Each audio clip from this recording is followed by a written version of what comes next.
વાંસદાના સણધઈ ગામમાં વાવાઝોડાની તબાહી બાદ રાહત કામગીરી 170 કુટુંબોને જીવન જરૂરી સહાય કીટ વિતરણ કરાઈ છે. આવા મુશ્કેલ સમયમાં દિવ્યપથ ફાઉન્ડેશન, વિદ્યાદીપ યુનિવર્સિટી અને ભારત વિકાસ પરિષદ, સૂર્યનગરી સુરતના સભ્યો અને દાતાશ્રીઓએ માનવતાની ઉદાર બતાવી સેવા આપી છે. આ સંસ્થાઓ દ્વારા 170 અસરગ્રસ્ત પરિવાર માટે વિશિષ્ટ રાહત કીટ તૈયાર કરવામાં આવી છે, જેમાં ઓઢવવા માટે ડાબડા, ચટાઈ, ટોવેલ, સાડી અને અન્ય કપડાં, થાળી, વાટકી અને ગ્લાસ, 5 કિલો ઘઉંનો લોટ અને 5 કિલો ચોખા. આ તમામ કીટો આવતીકાલે સવારે 9 વાગ્યે સંસ્થાના સભ્યો સણધઈ ગામના પહોંચાડી વિતરણ કરશે. ખાસ બાબત એ છે કે દરેક કીટ અસરગ્રસ્ત વ્યક્તિને રૂબરૂ આપવામાં આવશે, જેથી સાચા જરૂરિયાતમંદ સુધી સહાય પહોંચે. વિશેષ રૂપે ઉલ્લેખનીય છે કે છેલ્લા 2 દિવસથી વાંસદાના ડોક્ટર લોચન અને ગામના આગેવાનો ગામમાં જ રહીને અસરગ્રસ્તોની સતત સેવા આપી રહ્યા છે. કીટ વિતરણ દરમિયાન તેઓ પણ સહભાગી રહેશે. મહેશભાઈ પટેલ, દિવ્યપથ ફાઉન્ડેશનના પ્રમુખ.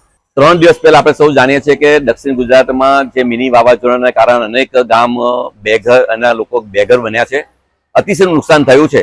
તેવા વાંસદા તાલુકાના સણધઈ ગામની અમારી પાસે જ્યારે વાત આવી કે તેના 170 જેટલા ઘર જમીનદોષ થયા છે, એ લોકો બેઘર થયા છે, ત્યારે એમને કંઈક સહાય કરવી જોઈએ. અને એ સહાયના ભાગરૂપે અમે જ્યારે પરમ દિવસે અમારા દાતાઓને અપીલ કરી, અમારા મિત્રોને અપીલ કરી, ત્યારે માત્ર 1.5 દિવસમાં અમે 170 કીટ અત્યારે તૈયાર કરી દીધી છે.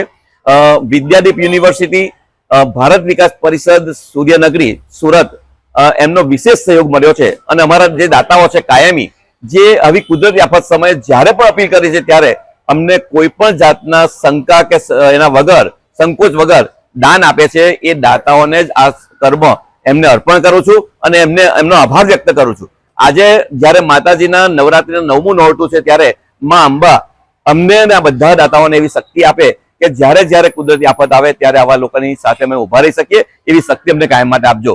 આજે અમે વાંસદા મુકામે જે આ ગામ છે સણધઈ, ત્યાં અત્યારે કીટ આપવા જઈ રહ્યા છે.